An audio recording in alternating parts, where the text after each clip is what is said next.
Hello, it's Phil at digitaldjtips.com.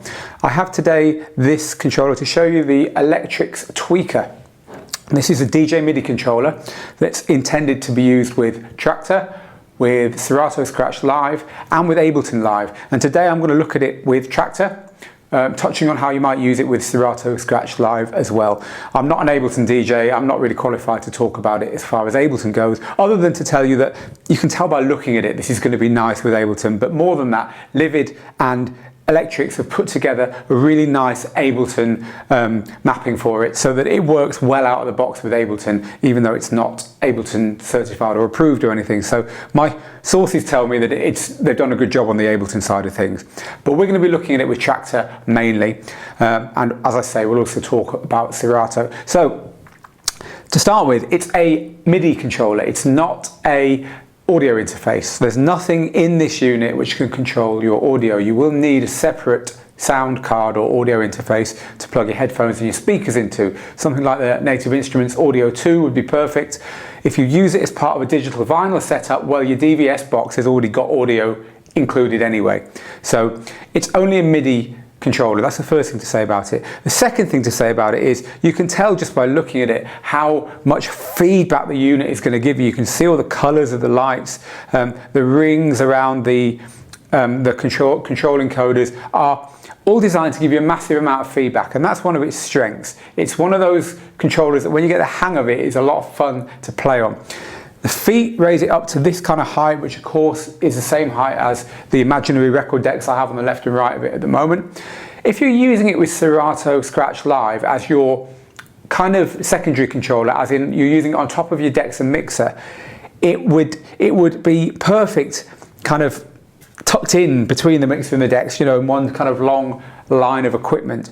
So that's probably the thinking behind having these raisers on it. However, if you're the kind of DJ that turns up in a DJ box and wants to just plug something small in alongside the gear that's already there, maybe not quite so good because it's quite a big controller. That's why Traktor Scratch digital vinyl controllers, DJs really like the Traktor Control X1 because it's small and you can just tuck it in anywhere. So it's kind of a plus and a minus of this. Loads of control, looks nice, got a lot of features, a lot of feedback, but the minus is it takes a little bit more room up.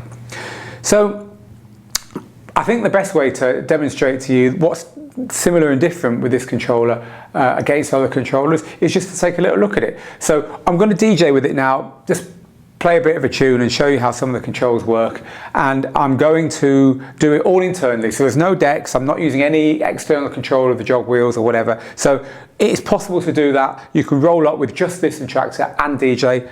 But as I say, you could use control vinyl or control CDJs or whatever as well. By the way, you'll probably notice there's no writing on here.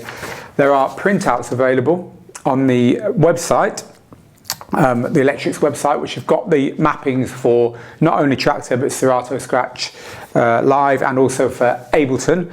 There are two Traktor mappings. There's one that comes to control the provided Traktor 2 LE software, which comes in the box with it.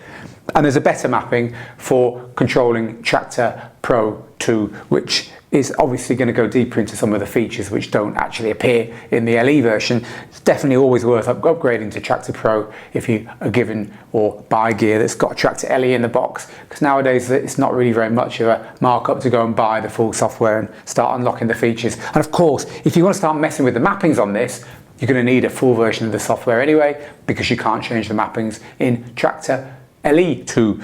And finally, while we're talking about mappings, it comes with a mapping editor. It comes with a tweaker editor software which allows you to do things like, for instance, you can map this in MIDI, you can map it easily with your software, get your software booted up, get the mapping screen, start tweaking things. But for instance, these controls have got little LEDs around them and they're set up to be kind of like to mimic bass, mid and treble controls. In other words, they stop here and move all the way around to there. Now you might want it to just be a continuous LED when you're moving it around. It's difficult stuff like that that the tweaker software allows you to really dig under the skin and get the bonnet up and mess around with. MIDI programmers, 6 different colored lights here, on off here with full velocity and aftertouch.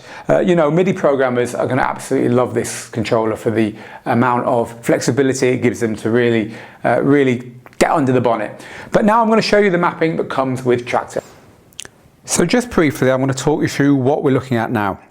There's a deck down each side. This is a 2-deck controller. The big area in the middle has got pad controls, and it's also got this grid of buttons. Now this doesn't do the same thing on all the buttons. These are just various controls of Traktor that have been mapped to various buttons here, and they don't change whatever mode you're in. We're in the kind of default mode now, which has got volume controls going on down here, and EQs here, volume controls here, and play pause here. So start track playing, and you can see we've got our volume, and we've got EQs going on here. These have got kills on them. Full kill with a button with a light to show you that you're killed, and a filter per channel as well. Now, as I told you, this area here, oh by the way, that's a headphone cue per side. As I told you, this area here does the same thing all the time. Let me explain it. Left deck, right deck, effects. So this is our wet and dry. Let's turn an effect on. We've got a wet and dry control here, and the effect going on these three. So all three effects are here, and the wet and dry that goes with them. So that's really good for expressive control of effects, because you not only have the velocity sensitivity, but you also have aftertouch going on there. The grid then has got cues down here. These are all the cues, so I can set them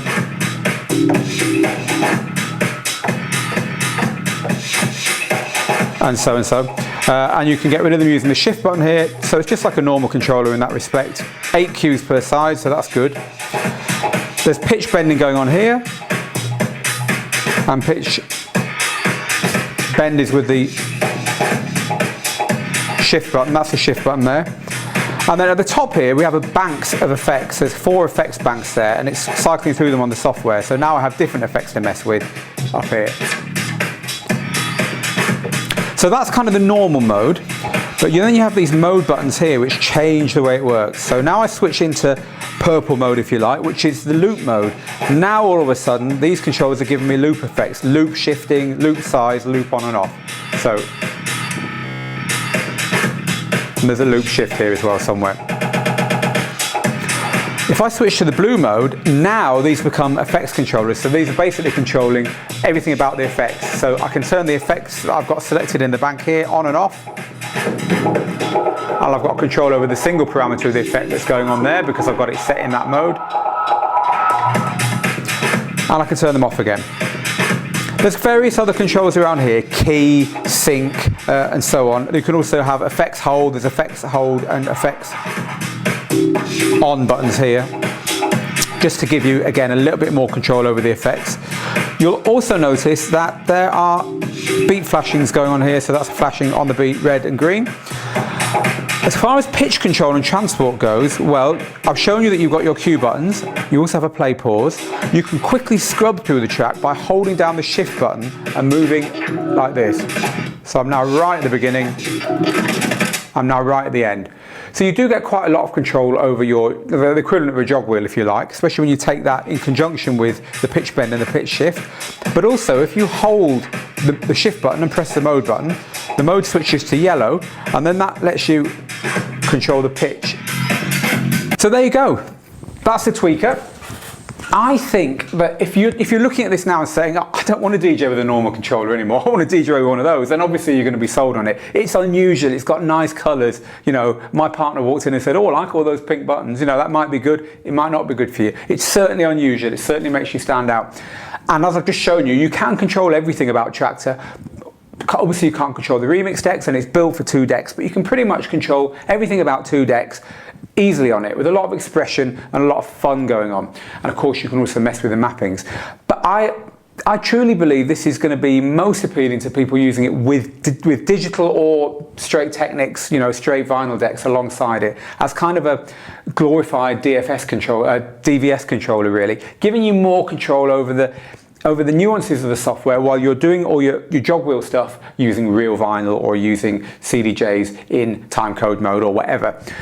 Having said that, It's versatile, so you can do what you want with it. The editing software will let you just get your wildest dreams programmed into the thing. Its livid lineage, if you like, is where it gets its strength there. And as I said right at the beginning, I'm not an Ableton person. I can see a lot of Ableton people going for this as well.